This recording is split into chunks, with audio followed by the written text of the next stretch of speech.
নমস্কাৰ মৰমৰ বন্ধু বান্ধৱীসকল, আশা কৰোঁ সকলোৱে ভালে আছা। যোৱাকালি যিহেতু ৭ জুন তাৰিখে মেট্ৰিক পৰীক্ষাৰ ৰিজাল্ট দি গৈছে আৰু যিসকল ছাত্ৰ ছাত্ৰীয়ে মেট্ৰিক পৰীক্ষাত ফেইল কৰিছা, হয়তো তোমালোকৰ মাজত এটা কুৱেশ্যন আহিব পাৰে বা কনফিউজ হ'ব পাৰা যে চিৰিয়াছনেছ হ'ব পৰা, কাৰণ মই মেট্ৰিক পৰীক্ষা আকৌ দিব পাৰিম নে নহয় বা কম্পাৰ্টমেণ্টেল এক্সাম দিব পাৰিম নে নহয়, সেই সবিশেষ মই ভিডিঅ'টো বনাইছোঁ আৰু স্কিপ নোহোৱাকৈ ভিডিঅ'টো সম্পূৰ্ণকৈ চাবা, তেতিয়াহে বুজি পাবা, নহ'লে বুজি নাপাবা আৰু আকৌ কমেণ্ট কৰাৰ পাছত ভিডিঅ' বুজি নাপালোঁ। চ' ভালদৰে শুনিবা কথাটো। যিসকল ছাত্ৰ ছাত্ৰীয়ে 6 চনত বা 5 চনত বা 4 চনত বেয়া কৰিছা, সেইসকল ছাত্ৰ ছাত্ৰীয়ে কেতিয়াও কম্পাৰ্টমেণ্টেল এক্সাম দিব নোৱাৰা। আৰু যিসকল ছাত্ৰ ছাত্ৰীয়ে 3খন বা 2খন বা 1খনৰ ভিতৰত ফেইল কৰিছা, সেইসকল ছাত্ৰ ছাত্ৰীসকলৰ বাবে ভাল খবৰলৈ আহিছোঁ।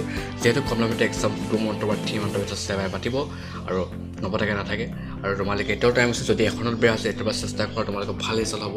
আৰু চেষ্টা কৰা, কেয়াৰ অন কৰা, আগত যেনেকৈ চেষ্টা কৰিছিলে এটা বেছি ৰিভাইজ কৰা, এতিয়াও টাইম পাবা। যদি যিবিলাকে 3খনত পাইছে এতিয়াও ৰিভাইজ কৰা, ভালদৰে প্ৰেক্টিছ কৰা, টাইম দিয়া। আৰু মানুহে যি ক'ব পাৰে সেইবিলাক লৈ তোমালোক কনফিউজ নহ'বা, চিন্তা নকৰিবা, কাৰণ এতিয়াতো চেবাই পাতিম কৈছে কম্পাৰ্টমেণ্টেল এক্সাম অতি সোনকালে পাতিব আৰু আশা কৰোঁ সকলোৱে ভালেই হ'ব।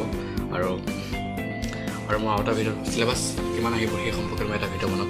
চ' আৰু যিসকল ছাত্ৰ ছাত্ৰীয়ে নিজৰ ৰিজাল্টক লৈ সন্তুষ্ট নহয়, 10 জুন তাৰিখে চেবাই নতুন পৰ্টেল যোগেদি তোমালোকে আবেদন কৰিব পাৰিবা আৰু 170 নম্বৰ এবাৰ হ'ব লাগিব, তেতিয়া কম্পাৰ্টমেণ্টেল এক্সাম দিব পাৰিবা। আৰু ভিডিঅ'টো যদি চাই ভাল লাগে, লাইক, কমেণ্ট, শ্বেয়াৰ আৰু ছাবস্ক্ৰাইব কৰিবলৈ নাপাহৰিবা। ধন্যবাদ।